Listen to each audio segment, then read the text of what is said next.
आप मुझे इस लायक समझे कि अपने चैनल पर आप आमंत्रित किए हैं और मेरा यह वीडियो कवरेज कर रहे हैं।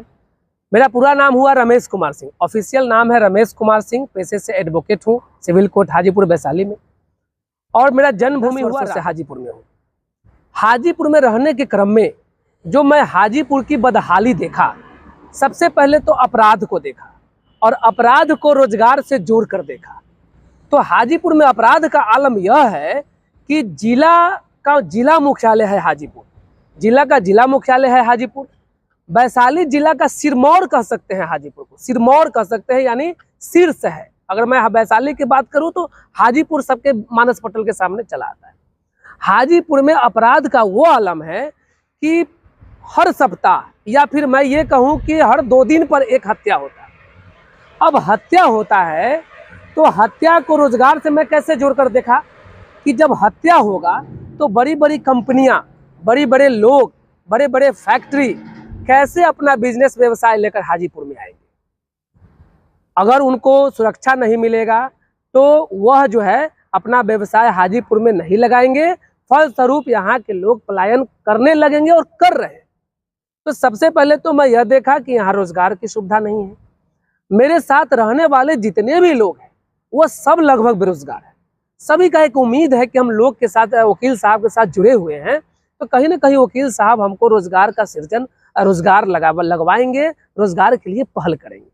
मैं जब प्रयास किया उनके रोजगार के लिए हाजीपुर में, तो हाजीपुर में क्या दिखा, केवल बिस्कुट फैक्ट्री 1-2 को दिखा और उसके बाद मॉल तौल यही सब दिखा, जिसमें नौकरी है मात्र 6 से 8 हज़ार की नौकरी। तो आज के समय में 6 हज़ार और 8 हज़ार की नौकरी से कुछ भी नहीं होता है, उसमें भी 100 लोगों में 5 लोगों को ये नौकरी है। जी, जो हमारे हाजीपुर के विधायक जी हैं, उनको मैं कभी नहीं देखा कि वे विधानसभा में कभी इस मुद्दा पर आवाज उठाए होंगे कि हाजीपुर में अपराध इतना बढ़ गया है तो अपराधी को, हत्यारा को हत्या हो जाना चाहिए, इस दिशा में पहल करें। यानी जितना भी हत्या करके भाग रहा है उसका एनकाउंटर होना चाहिए कि नहीं होना चाहिए। अगर एनकाउंटर उसका नहीं होगा, अपराध कैसे खत्म होगा। तो अपराध का वजह है, अपराध मुख्य कारण है कि हाजीपुर में सुविधा नहीं, दलालों का अड्डा है, तो स्वास्थ्य व्यवस्था भी जीरो, स्वास्थ्य व्यवस्था भी नहीं, सुरक्षा भी नहीं। अब मैं आता हूँ रोड की बात। तो आज से कुछ दिन पहले विधायक जी का एक वीडियो चल रहा था, जिसमें उनके जो कर्मी थे, कर्मचारी थे, उन्हीं का स्टेटमेंट है कि कुछ कमियां रह गई है।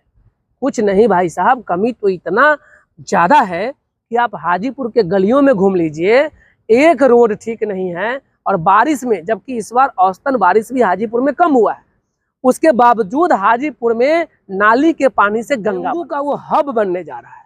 आज से कुछ दिन बाद ही, 1 आध महीना में ही आपको हाजीपुर के 30% आबादी डेंगू से पीड़ित मिलेंगे।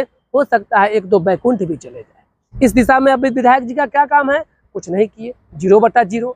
रोड देखिए, गड्ढा है, रोड खंडहर बना दिया। यानी जब जब मैं पहल किया इस दिशा में कि हाजीपुर में पानी निकले, हाजीपुर का सड़क ठीक हो, रोजगार का अवसर हो, मुझे परिणाम कुछ भी नहीं मिला। तब मैं यह सोचकर आया हूँ इस फील्ड में कि वकालत के बाद पॉलिटिक्स की दुनिया में ऐसे लोगों को आना चाहिए जो समाज से जुड़े लोग हैं, जो रोड से जुड़े लोग हैं, जो रोड पर चले हैं, जिनको डेंगू का मच्छर काटा हो। मुझे भी डेंगू का मच्छर काटा था, पिछले साल हम डेंगू से पीड़ित थे, यही हाजीपुर के नारकीय व्यवस्था के कारण। तो मैं इस तरह से अपने बच्चों के भविष्य के लिए, आपके बच्चों के भविष्य के लिए, क्योंकि बच्चा तो बच्चा होता है, मेरा बच्चा हो या आपका बच्चा हो, ये तमाम चीज़ों को देखकर विधायक का पोस्ट छोटा नहीं होता है। विधायक एक ऐसा चीज़ है, विधायक एक ऐसा पद है जो सीधे सीधे विधानसभा में आवाज़ उठा सकता है।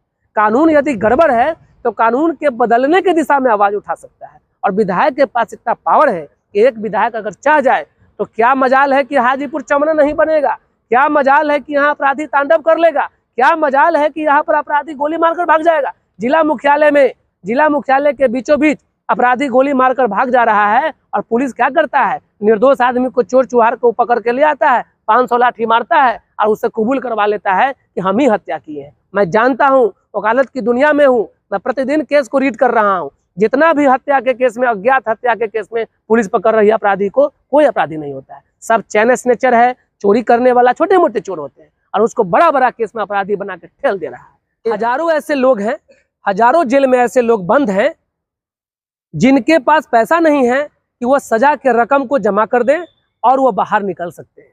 यहाँ पर मुन्ना शुक्ला जी की बेटी अपने पिता के रिहाई के लिए विधायक राजनीति में कूद गई है। नेता बनेंगी, अपने पिता को रिहाई कराएंगी। हम उन पर कुछ नहीं करना चाहते। छपरा में भी कई सारे ऐसे विधायक हैं जो जेल में है, उनको सजा हो गया, उनका बाल बच्चा राजनीति में कूद गया है। हाजीपुर में ऐसा भी जेल में से देखा गया है कि बहुत सारे कई केस आया, 4 से 5 केस हम देख रहे हैं, सोशल मीडिया पे तैर रहा है कि जो जेल में दारू के केस में गया और बाहर निकलता है तो मृत्यु घोषित किया जी।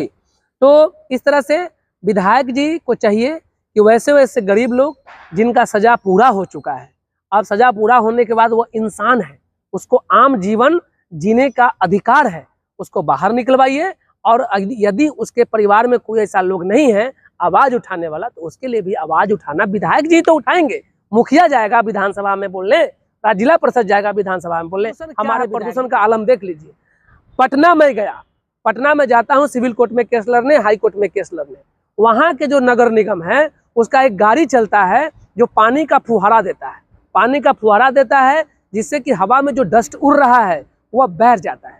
आपको यह मालूम होना चाहिए, आपके चैनल के माध्यम से मैं लोगों को बताना चाहता हूँ कि पूरे हिंदुस्तान में दिल्ली 1 नंबर में है। दिल्ली का जो प्रदूषण मात्रा है वह 1 नंबर में है। और कुछ दिन पहले मैं पेपर में पढ़ा था कि हाजीपुर में दिल्ली से भी ज़्यादा पोल्यूशन। इसके लिए हमारे विधायक जी क्या किए, इसके लिए हमारे सभापति महोदय क्या किया? क्योंकि सभापति को मैं बार बार इसलिए कहूँगा कि सभापति भी विधायक जी के ही रहमो करम से है, और अभी सभापति पुरजोर प्रचार प्रसार करने में लगे हैं विधायक जी का। तो उनका दायित्व बनता है कि वो जो धूल उड़ रहा है, मैं मास्क लगाकर चलता हूँ, आज भी लोग कहता है कि वकील साहब कोरोना है, ये है कोरोना नहीं, इतना धूलकन है कि हो सकता है फेफड़ा फट जाए। गरीब लोग रास्ता पर ठेला पर बेच रहा है, सब्जी बेच रहा है, जूता सी रहा है, रोड पर चल रहा है, पान का दुकान है, आप उसका इतना पोल्यूशन लेवल हाई है कि गरीब लोग भगवान नाम मात्र का बंद है। लेकिन जहर बिक रहा है, दारू के नाम पर जहर बिक रहा है, जिसको सूखा जहर कहते हैं। हमारे युवा बच्चे ढुलकौआ और कोटा पी के पड़ल हैं। 15 साल से 25 साल तक के बच्चा मरने के कगार पर है, उनका पुरुषार्थ खत्म हो गया, उनका मर्दाना ताकत खत्म हो गया, पिता मजबूर है। समझिए क्या होगा जब एक जवान बेटा का अर्थी बूढ़ा बाप के कंधा पर उठेगा। विधायक जी कितना बार चर्चा की है विधानसभा में कि दारू बंद है लेकिन कोटा बिक रहा है, ड्रग्स बिक रहा है, गांजा बिक रहा है, चरस बिक रहा है, अफीम बिक रहा है, दारू बंदी है। मैं तो कहूँगा आपके चैनल के माध्यम से सरकार को कि अविलंब दारू चालू कीजिए। अगर दारू नहीं चालू किया जाता है तो जहर पी के लोग मरेगा, और सोखा और कोटा, ढुलकौआ, चरस, गांजा, सुलेसन पी के हमारा 15 से 25 साल तक का बच्चा मर जाएगा, उसकी पत्नियां भाग जाएगी। लोग जो एक विधायक ही कर सकते हैं, ये सब सोचकर मैं अपना भविष्य बचाने के लिए, भविष्य मेरा नहीं है, भविष्य आपका भी है, भविष्य उनका भी है, मैं सबों का भविष्य बचाने के लिए इस पॉलिटिक्स में आया हूँ। बड़ा मध्यम वर्गीय परिवार से आता हूँ, बहुत धन नहीं है मेरे पास, इसलिए आप जैसे लोग, आप जैसे चैनल वाले अगर हमको चाहें आगे लाएं तो मैं अच्छा करूँगा। और एक बेहतर विकल्प, नोटा से अच्छा विकल्प, अवधेश सिंह जी से अच्छा विकल्प मैं जरूर हाजीपुर के सामने बनकर आया हूं। आप एक बार मुझे सपोर्ट करें, मैं हाजीपुर का दशा और दुर्दशा नहीं देता है।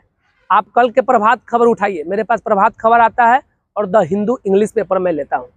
तो प्रभात खबर पेपर के साथ 2 गो एक्स्ट्रा पेपर, एडिशनल पेपर आया था 2 पेज का, जिसमें मैं उलट कर देखा तो पूरे बिहार प्रदेश में जितने भी प्रत्याशी को टिकट महागठबंधन ने दिया, एनडीए गठबंधन ने और महागठबंधन ने, दोनों को मैं उठाया, वह पेपर देखा। आप भी देखिए तो आपको मालूम चलेगा कि एक भी प्रत्याशी ऐसा नहीं था जिसके पास संपत्ति करोड़ से नीचे का है, सबके पास करोड़ से ज्यादा संपत्ति। अब जाइए, जब लिख कर दिया है 1.5 करोड़, 2 करोड़, 5 करोड़, 10 करोड़, तो उसके पास बेनामी संपत्ति कितना हुआ थोड़ा कल्पना कर लीजिए। तो पार्टियां करोड़पति से कम को टिकट नहीं दे रहा है, पार्टी बेच रहा है। छोटी मोटी पार्टियां जो है वो इस उद्देश्य से आ रहा है कि उसको बचाना होता है, उसको कोरम पूरा करना होता है कि मैं अपना पार्टी को निबंधन करवाया हूं तो इतने लोग मेरे पार्टी से कम खड़ा हो। तो वो अपना प्रचार करवाने आते हैं, पार्टी का प्रचार करवाने आते हैं, बदले में पैसा आपसे खर्च करवाते हैं, यानी प्रत्याशी से खर्च करवाते हैं। तो हमारे पास उतना धन है नहीं कि मैं अपना पैसा से पार्टी का प्रचार करूं, मैं अपना पैसा से पार्टी का झंडा उंडा छपवाऊं। इसलिए मैं निर्दलीय विकल्प बन के आया हूं कि जाति और पार्टी से ऊपर उठकर, मेरा शुरू से ही नारा रहा है कि जाति और पार्टी से ऊपर उठकर एक बार प्रत्याशी को वोट करे और हाजीपुर के लिए मुझे सपोर्ट करे। और अपना पहले तो मैं बता दूं कि 25 अभ्यर्थियों ने अपना नामांकन किया था, जिसमें स्क्रूटनी के दौरान छठ कर 10 का नॉमिनेशन रद्द हुआ, नॉमिनेशन फॉर्म रद्द हुआ। अभी 7 प्रत्याशी आएगा आप लोग के सामने। बैलेट पेपर पर 7 प्रत्याशी होगा, जिसमें से एक रमेश कुमार सिंह भी होंगे। मेरे गुरुजी, मैं क्षत्रिय बिरादरी से आता हूँ, राजपूत जाति से हूँ।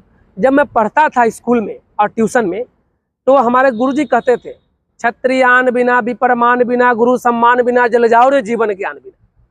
तो मुझे आप कितने पैसे वाले हैं, कितना ताकतवर हैं, इससे हमको कोई मतलब नहीं। किसी के पास इतना पैसा नहीं जो मेरे ईमान को खरीद ले, और किसी के पास इतना ताकत नहीं जो हमको डरा दे। ये जीवन प्रभु का दिया हुआ है और प्रभु ही लेंगे। बल वाले हमको क्या करेंगे? बल वाले तो बहुत आए, डराने धमकाने का प्रयास किए, लेकिन मैं कहा कि ना मैं डरने वाला हूँ, ना बिकने वाला हूँ, ना झुकने वाला। जितनी शक्ति होगी उतनी शक्ति से मैं आप लोगों के समक्ष आया हूँ। बलवान तो थोड़ा कष्ट पहुँचाएगा, धनवान दाबने का प्रयास करेगा।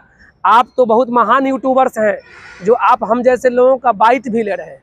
मैं तो बता दूं, आए नहीं थे वो यूट्यूबर्स। चाहते तो हम जैसे छोटे लोगों का भी बाइट ले सकते थे, लेकिन वो इंतजार कर रहे थे कि प्रभु श्री राम का काफिला आएगा तो उनको साथ हम फोटो खिंचवाएंगे। मेरा कोई नहीं ले रहा था। तो धन का अंतर तो आप न्याय जगत के चौथा स्तंभ है, न्यायपालिका का चौथा स्तंभ है। न्याय आप पर भी डिपेंड करता है।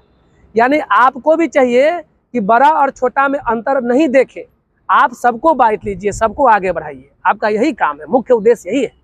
तो वो कोई बाइट लिया नहीं मेरा। एक बेचारा दैनिक पंचायत करके एक यूट्यूबर्स थे जो आए, वो भी हमारे वकील भाई डिस्टर्ब नहीं करेगा। और हम आम जनमानस को कहेंगे कि आप मेरा धन है, आप मेरा बल है। प्रजातंत्र की जननी है वैशाली, और ये लोकतंत्र का महापर्व है। राजनीतिक पार्टियां जो है दावा करती है, दावा नहीं करती है, आप लोगों को चैलेंज करती है कि जनता जनता नहीं है, मेरा गुलाम है। जाति के नाम पर और पार्टी के नाम पर मुझे ही वोट करेगा। तो इस गुलामी के जंजीर को तोड़ दीजिए और पार्टी को ये बताइए कि जनता गुलाम नहीं है, जनता जाति को पसंद जरूर करेगा। कब? जब आप जाति के लिए काम कीजिएगा।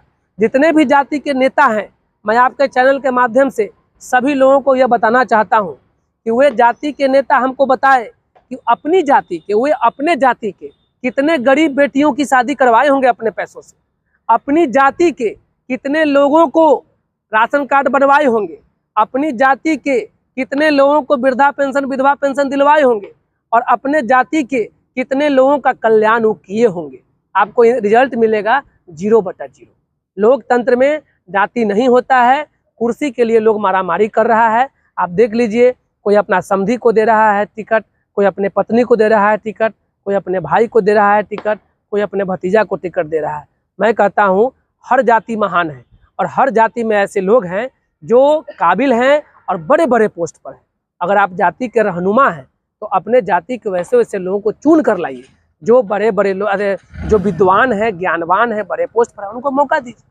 तो मैं कहूँगा कि ऐसा कुछ होता नहीं है। एक बार हाजीपुर के विकास के लिए मुझे अपना समर्थन दीजिए। बहुत बहुत धन्यवाद।